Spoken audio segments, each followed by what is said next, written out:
আসসালামু আলাইকুম ওয়া রাহমাতুল্লাহি ওয়া বারাকাতুহু। সম্মানিত দর্শক শ্রোতা মণ্ডলী, আউযু বিল্লাহি মিনাশ শাইতানির রাজীম। বিসমিল্লাহির রহমানির রহিম। ওয়া ইযা কুরিআল কুরআনু ফাসতামি'উ লাহু ওয়া আনসিতু লাআল্লাকুম তুরহামুন। যখন কোরআন তেলাওয়াত হয় তখন তা মনোযোগে শোনো ও চুপ থাকো, যাতে তোমাদের প্রতি করুণা করা হয়। সূরা আরাফ আয়াত নম্বর 204। কোরআনে কারিমের 114 সূরা থাকি সূরা আরাফ আর সূরা আরাফের 204 নম্বর আয়াত। এই আয়াতে কারিমার মধ্যে আল্লাহ পাক রব্বুল আলামিন ফরমায়, যখন কোরআন পড়া হইব তখন তুমি তার মনোযোগ সহকারে শোনো আর চুপ থাকো, তাহলে তোমাদের উপরে করুণা করা হইব, রহম করা হইব। তো আল্লাহর পক্ষ থেকে রহম আর দয়া করুণা করার লাগি শর্ত লাগানি হয়েছে যে তুমি তাইন যখন কোরআন পড়া হইব তখন তুমি তাইন কি করো, চুপ থাকো আর কোরআনরে খুব মনোযোগ সহকারে শোনো।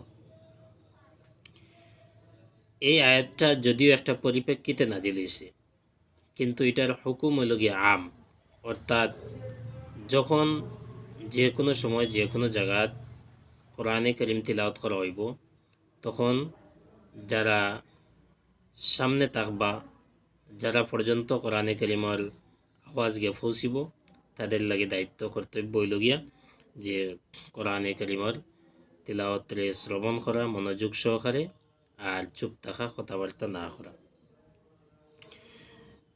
আর এর লাগে মাসআলা হইল গিয়া আইলা কোনো জায়গাত জোরে আওয়াজে তিলাওয়াত না করা, যেখানে মানুষ অন্যান্য কাজের মধ্যে ব্যস্ত, অন্যান্য কাজ কামের মধ্যে ব্যস্ত, কোরআন শরীফ শোনার লাগি তারা প্রস্তুত হইতে পারতা না। এলা পরিস্থিতির কোরআনে কারীমরে জোরে তিলাওয়াত না করা, আইস্তা আইস্তা তিলাওয়াত করা। আরও অনেকগুলা বিধান আছে, মাসআলা আছে কোরআনে কারীম তিলাওয়াতের ব্যাপারে। এখন একটা পয়েন্ট হইল গিয়া যে কোরআন শরীফ যখন তিলাওয়াত করা হইব তো শুননেওয়ালা যারা আশপাশে থাকবা এরা চুপ থাকতা, এটা নামাজের ভিতরে না নামাজের বাইরে। অর্থাৎ এই বিধানটা আমনি, মানে নামাজের বাইরে এই বিধান আর নামাজের ক্ষেত্রে নাই, অথবা নামাজেও এই বিধানটা আছে কিনা। তো মুফাসসিরিনে কেরামহলর বিরাট বড় সংখ্যা জমহুর কোয়া হয়, অর্থাৎ অনেক বড় এক সংখ্যা মুফাসসিরিনে কেরামহলর যে এই আয়াতটা নামাজ এবং নামাজের বাইরে দুইও অবস্থার লাগিয়া, দুইও অবস্থার মধ্যে এই হুকুমটা একই হুকুম। অর্থাৎ নামাজের মধ্যে কেরাত পড়া হইলে মুক্তাদির উপরে ও একই হুকুম, আর নামাজ ছাড়া অন্যান্য যে কোনো জায়গাত কেরাত পড়া হইলে, কোরআন পড়া হইলে বাকি আশপাশের মানুষের লাগি একই হুকুম। নামাজের ভিতরে নামাজের বাইরে একই হুকুম। এখন হানাফি মাযহাবের মাসআলা হইল গিয়া যে যখন ইমামে কেরাত পড়িবা, নামাজের মধ্যে জুড়ে তিলাওয়াত করবা, তখন মুক্তাদির লাগি চুপ থাকা তার লাগি ওয়াজিব, তখন মুক্তাদিয়ে কেরাত পড়া নিষেধ। এটা হইল গিয়া হানাফি মাযহাবের মাসআলা।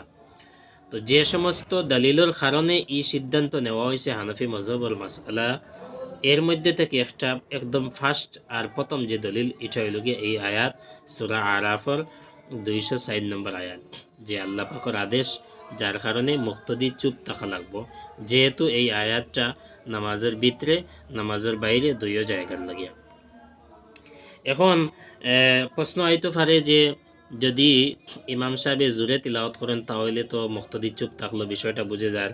এখন ইমাম সাহেবে যদি আস্তে তিলাওয়াত করেন তাহলে মুক্তাদি কিরাত পড়িতে পারে কিনা, এটার লাগিও আগে একটা শব্দ আইছে যে ওয়ানসিতু। প্রথমটা হইল যে ফাসতামিউ লাহু, তুমি তেন কিতা করো মনোযোগ সহকারে শোনো। যখন কিরাত ইমাম সাহেবে জোরে পড়িবা তখন ফাসতামিউ লাহু, মনোযোগ সহকারে তিলাওয়াত শোনো, কিরাত পড়া শোনো। আর যখন ইমাম সাহেবের আওয়াজ তুমি তেন ফাইতায় না, কিরাতর আওয়াজ যখন ফাইতায় না, তখন তুমি তেন কিতা করতায় ও আনসিতু, চুপ থাকো। এখন হইতে পারে যে আনসিতু, কেউ প্রশ্ন করতে পারে আনসিতু শব্দটা তো ফাসতামিউর মধ্যে আইতে পারে না, ফাসতামিউর মধ্যে চুপ থাকা আই গেছে। ফাসতামিউর মধ্যে, কারণ একজন মানুষে যদি চুপ থাকে না তে হে শুনবো কেমনে, এর লাগি জোরে কিরাত চলাকালীন ফাসতামিউ হে চুপও থাকতো চুপ থাকা তো অটোমেটিক আই গেছে ফাস্তামিউর মধ্যে, এ চুপ থাকলে না শুনবো কেমনে? মনোযোগ সহকারে শুনতে হইলে অবশ্যই তাকে চুপ থাকতে হবে।